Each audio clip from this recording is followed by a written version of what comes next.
gorgeous. It's always great to see you, bud. So Thanks nice for... to see you. It hasn't been that long. It hasn't been that long. We saw each other a big night out, opening night, Broadway, Sweeney Todd. We saw each other sat kind of across from you. I'd like to thank you for your laughter. Thank you. you. Were really vocal and... Was I laughing too hard? No, there's no such thing as laughing too hard. You could hear me laughing? Oh, yeah, we identified your laugh. But it's a comedy. Yeah, it is. Yeah, and when you laugh, you encourage other people around you to laugh, because if you think it's funny, then it must be funny. So I just want to say thank you. But now I'm a little self-conscious because it was like... No, keep giving it. It's really nice. Now I'm thinking, I don't know what laugh I gave. Was I... Your husband, Thomas Kail, amazing director, amazing guy. What a show, by the way. Sweeney Todd. Yeah, it's everybody. Really magnificent. Josh Groban, Annalee Ashford, unbelievable. Gaten Matarazzo from Stranger... Yeah, you got to see this play. It's amazing, and yeah. Do you get nervous if it's your husband's play? I mean, he's directing. I was more nervous for him than I ever have been for myself at any opening Really? that I've ever... No, absolutely You're like, you not. guys better laugh at this scene. It's funny. No, that's why when I knew it was you laughing, I was like, I love him. Yeah, I love him. Yeah, supportive. Yeah, because I could imagine that. But then he got up at the end and also had to do a big speech. And I was like, oh, now you think you work hard enough. Even more nervous. Even more nervous. But he was great. He was funny. He was very intelligent. I was like, but I looked over at you for a little bit because I wanted to see how you were watching him. You're like, yep, that's right. Say that. All right. Yeah, just like we rehearsed. Good job, honey. Exactly, just like we rehearsed at home. Good job, honey. Take it home. But are you used to Broadway now that you were Tony nominated? Did you did was it Cabaret? I think I saw you. Cabaret, and I did Blackbird. And yeah. Did you grow up being a Broadway kid, or did you want to theater? You know, the first thing that I ever did was theater, so it really is kind of my first love. And even singing and dancing, it was the first thing I did. I was like a chorus kid in, every production of every children's theater thing. And it's No way. Yeah, it makes me feel like a kid again when I'm on stage. It just makes me feel there's a kind of like freedom and expansiveness to it that you really can't get anywhere else. So, no, there's nothing like it too. And also to see a Broadway show too, I can't help it. No matter. It's so exciting, isn't it? So exciting. They work so hard. I could never do anything like that at all. What you guys do, what they do. But at the end, I'm always like, with the standing ovation, I get so misty and so emotional, like they're my kids. Well, because I'm like, yes, you did a great job out there.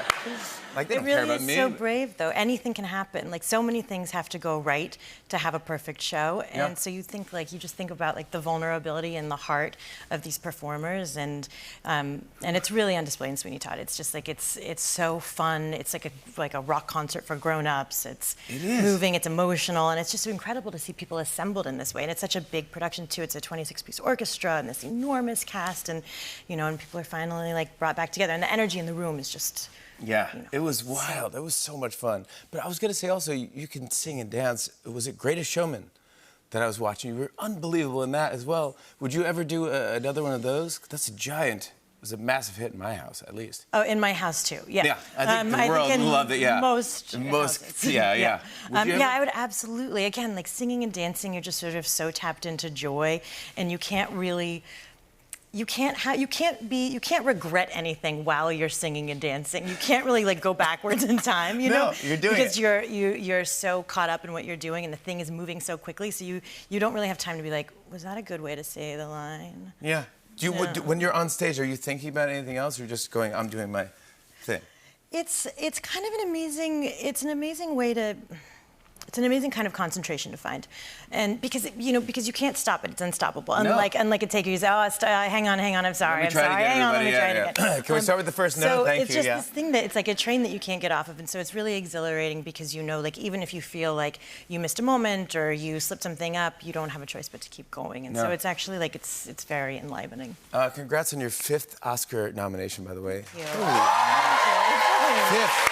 Dude, well done. Thank you. Come on, you're doing it. You're doing it pretty great. Thank you. Imagine that you're doing this is your 5th Oscar nomination, and you're acting. Steven Spielberg is directing you, and you're playing a character based on his mom. Talk about pressure. I mean, what? Forget about singing and dancing. This is like, did I do it right, Steven? Is this what? I mean, it's his mom. He can tell you. He's the world's leading authority. So on his mom, I guess so. Yeah. So if he's happy, then you can.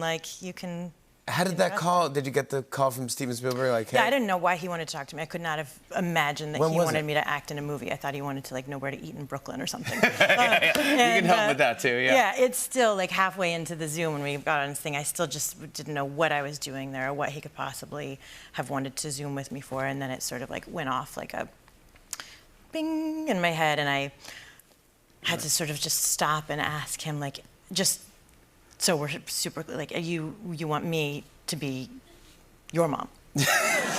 and you loved her? Yes. Okay. Great. Isn't that, Okay. yeah, I just want to make sure we're clear that we're both having the same conversation. Yeah. You want me to be your mom. I think you just asked me to be your mom, and that would be just too crazy. It was phenomenal. The movie, the whole story, it was just fascinating. Everyone did a great job with this. But I wanted to ask you, if you can even zoom in, what's it working like with that monkey? I thought that was. I really want to act with a monkey. Have you ever worked with a monkey? I wish. I would love to work with a monkey. You should have her on the show. I would. I'll book the monkey tomorrow. Yeah, let's go. You should book the monkey as like a recurring. What's the monkey's name? I always have fun Crystal. names. Crystal the monkey. Yeah. Fantastic. And did Crystal get? Is it he or she? She. She. Does she get her own dressing room, Crystal? She has like her own. You never even World. see. Yeah, she has her own world. You never see. Like, does she come in a different outfit and then get changed for the movie? Well, she does wear a diaper. She does. Yeah. That's so cute. Come on. I would love it if the monkey showed up like dressed as a little detective or something. And then Well, she has an incredible wardrobe. You should. She does. You should check.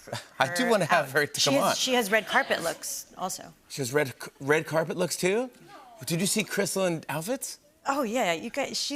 I'm not kidding. You really should have the monkey on the show. She can learn anything. There's like nothing that there's nothing that she's been asked to do that she's been unable to do. She, like for this movie, she learned how to dismantle a chandelier and throw light bulbs. And that wasn't even on her resume. The only thing that's hard about working with a monkey is like you can really get upstaged. Oh yeah. Yeah. You go, oh please. Yeah, you're chewing the scenery here. Out of here. Yeah. Give me you don't my want moment. to do a dramatic I'm going for an Oscar scene with a monkey. here. Yeah. This is her 6th nomination for an Oscar for Crystal. She's so lucky.